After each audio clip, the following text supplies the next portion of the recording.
Thanks for staying with us here on TVC Breakfast. It's now time for us to look at what the papers are reporting this Monday morning. The Nation newspaper joins in on the brouhaha in the Nigerian economic milieu. I'll talk about the federal government intervenes in Dangote, PENGASSAN row, oil workers unions strike call condemnable, says Dangote refinery. Leadership newspaper, government steps in to resolve oil union Dangote refinery row. Labour minister facilitates meeting between parties today. Fears of electricity shortages rise as oil workers doubt tools today. This Nigeria, PENGASSAN versus Dangote, tension rises. Fear of fuel scarcity looms. No going back on strikes as oil union. Dangote, PENGASSAN are deploying guerrilla tactics to hold Nigerians hostage. Labour minister sues for peace. Summons meeting again. Abuja Inquirer says Dangote refinery versus PENGASSAN. Fears over fuel supply pricing. Federal government moves to avert supply crisis. And then marketers fear fuel price hike as PENGASSAN strike begins. Moving on to the Guardian newspaper, still on the threat to strike. Nigeria risks 14.7 billion naira daily loss. Fuel crisis as Dangote PENGASSAN rift deepens. And the Hope newspaper is talking about Nigeria as a whole. Nigeria at 65. Tinubu rekindling hope, say eminent Nigerians. Next is the Daily Times.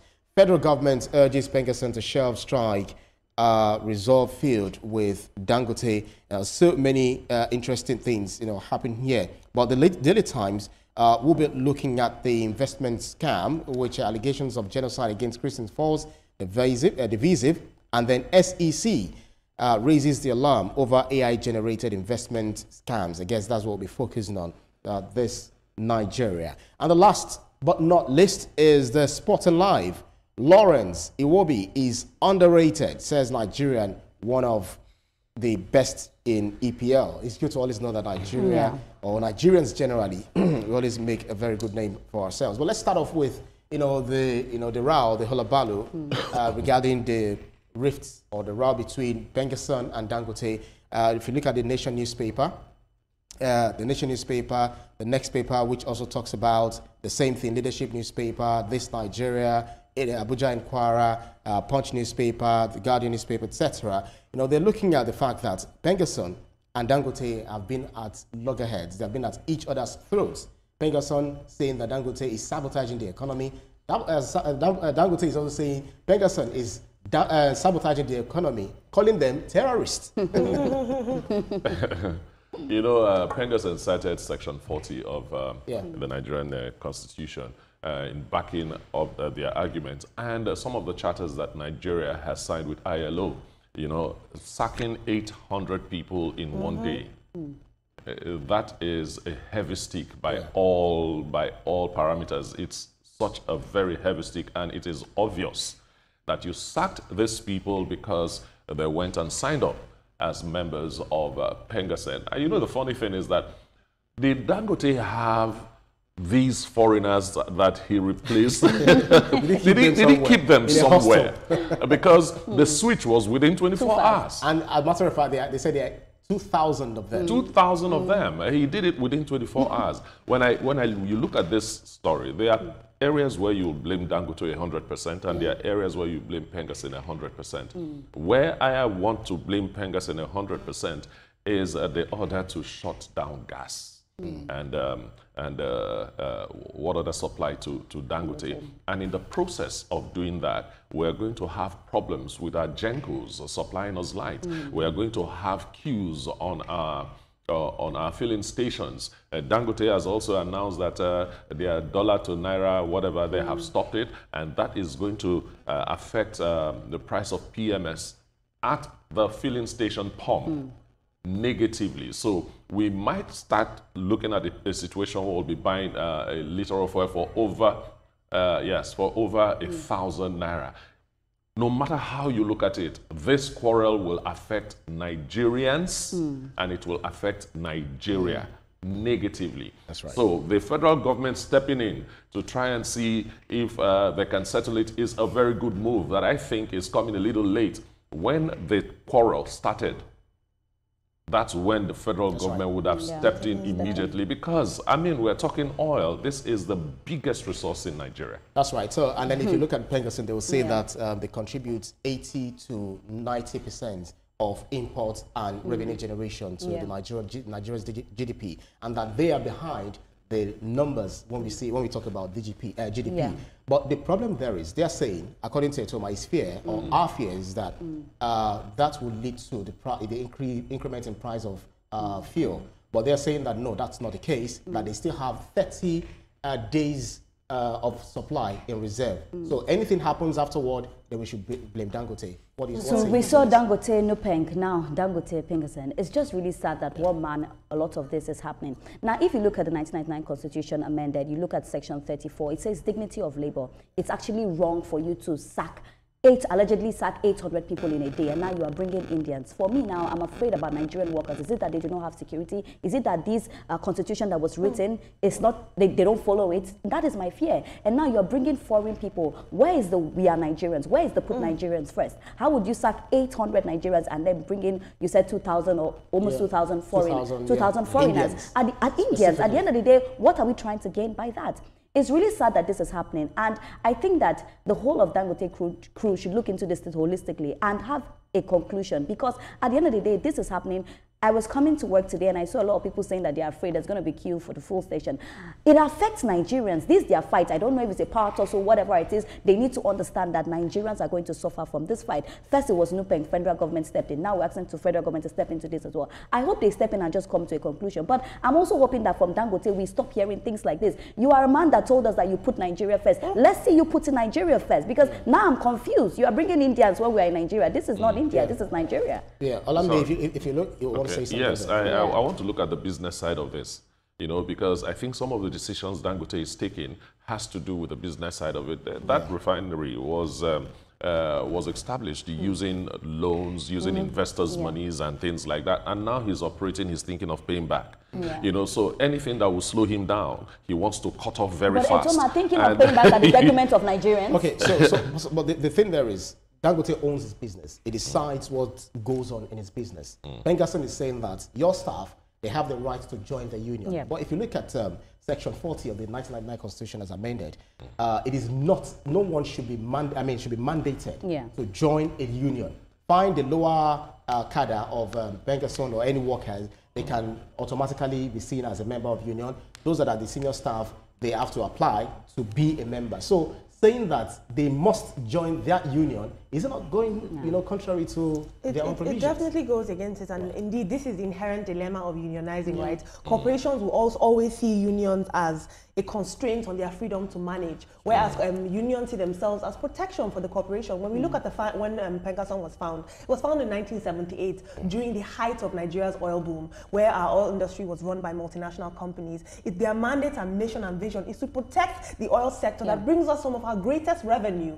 They sort of know what they are doing. To sack 800 workers, like you rightly said, Ria, that is unconstitutional and it's wrong. And to mandate them to join unions, you can't do that. It's not constitutional. But I will say that their job is to collectively bargain. Their job is to protect the rights of oil workers. Imagine the fallout of sacking 800 workers. Imagine the fallout on families, the fallout on communities. We are already struggling with our systems as it is. This is the last thing that Nigeria needs. But I will say this case and how Dangote Refineries chooses to handle this, it's going to set a wonderful precedent for how labor laws are put into place and how we see worker and union rights going forward in Nigeria. I'd love to see a wonderful consensus come into play for both parties. Yeah, and Ibrahim, just to add something, whether we know it's a business, like Etoma said, loans and all of that, but at the end of the day, even though you know that you have to sort all of that out, you cannot do that when you know that Nigerians will suffer. I'm just tired of there's a lot of confusion. You know, like I said, we started with Nupeng, now we're starting with this as well. Like, I think that he should follow the laws. These are rules and regulations that should be followed. So somebody wanted to jump.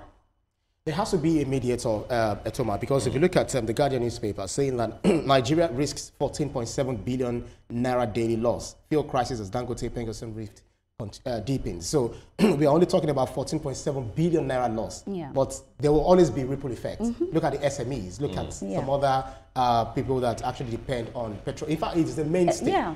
Shouldn't we begin to talk about diversifying our economy so much so that we won't have people sitting at one corner saying, yes, we make up 90% of revenue or GDP, whatever, to the economy. Who wants to diversify when there is so much oil in the ground? No, the thing is, if one thing is your mainstay, and then you see the shock in the price of oil, global oil price, and then the Euro-centric whatever, goes, catches cold or sneezes, Nigeria's economy goes into ICU. That shouldn't be what we should be facing. Yes, it shouldn't be. And the 14.7 billion naira loss you were talking about is for a day.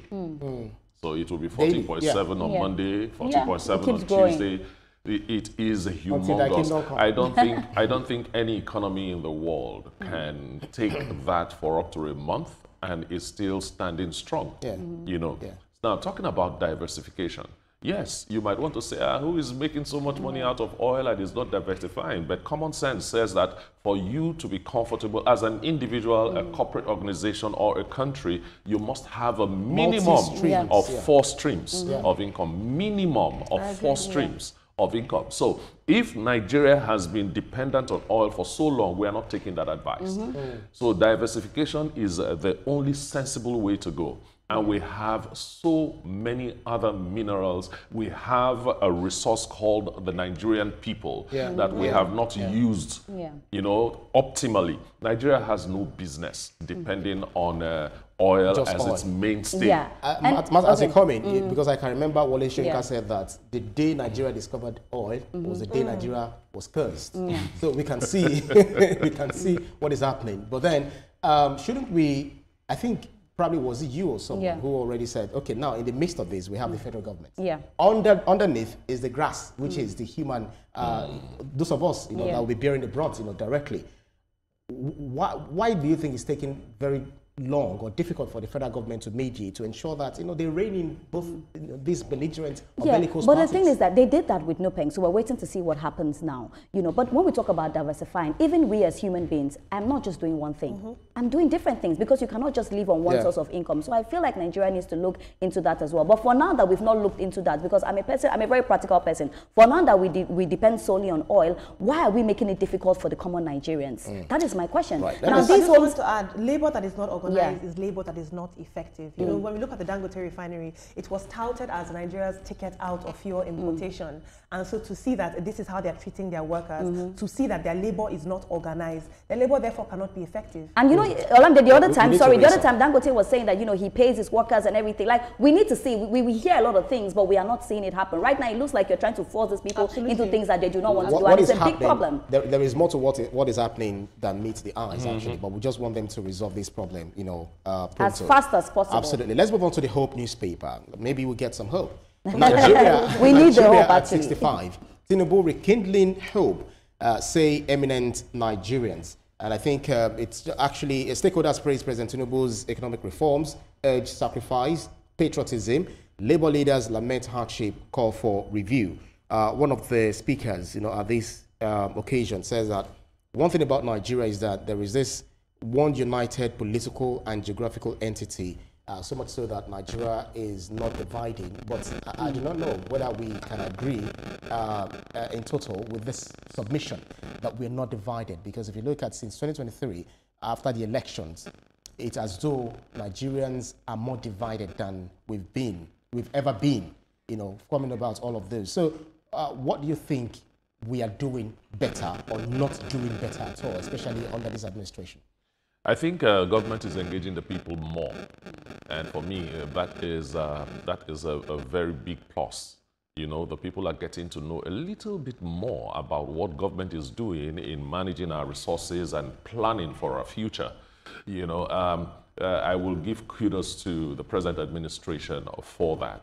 For somebody to say that there's nothing dividing Nigerians that person must be a politician. That person must be a politician. I think the person is actually an eminent broadcaster, you know. An eminent broadcaster turned politician. There's no way. I mean, he is a politician. Right, we have quite a number of things that threaten to divide us, but we're still together as a country, and that's commendable. That's the problem, you know, since the colonial era, you know, where we have these artificial borders, not just outside of Africa, I mean, not just within Africa, but even within Nigeria. So much so that you see people that are asking for Anioma status saying that they are more of Igbo than saying that they are in Delta. So how do we instill this sense of patriotism among Nigerians, especially looking at the youth and what they do today? And I don't want to agree that Nigeria is being divided. That's not what I want to stand on. I just want to stand on the fact that, yes, we've stabled the economy, but at the end of the day, we need to do better. We need to now grow the economy. And that's why a lot of people are saying that, oh, Nigeria 65, what are we celebrating? Because there is still hardship. And this is me saying this and not saying that, you know, the federal government has also done well in infrastructure and all of that. We talk about inflation day in, day out, but when does it get to affect the normal people? So that is what I'm talking about. Nigeria we're celebrating our birthday, of course, October 1st. We're happy, but we can do better as a country. That's all I'm saying. As a country, we can do better. All right, let me very quickly. Let me jump onto the last paper, which is the Sport Alive. I'll talk about Lawrence saying that Iwobi is underrated. Says Nigerian, one of the best EPL. So if you look at Iwobi, he's actually achieved a whole lot when it comes to from within Nigeria and outside Nigeria. Saying that there's so much that this guy has done, especially one of the performances that they had over the weekend, the 3-1 victory over Brentford. Where he both scored and provided an assist. So this is, he will be doing on one side. We have Alex Nwabali. I mean, we have Nwabali. We also have Iheanacho. We also have Mikel. Remember. I love how Ibrahim has made me. I love how you this morning you made me the authority of football.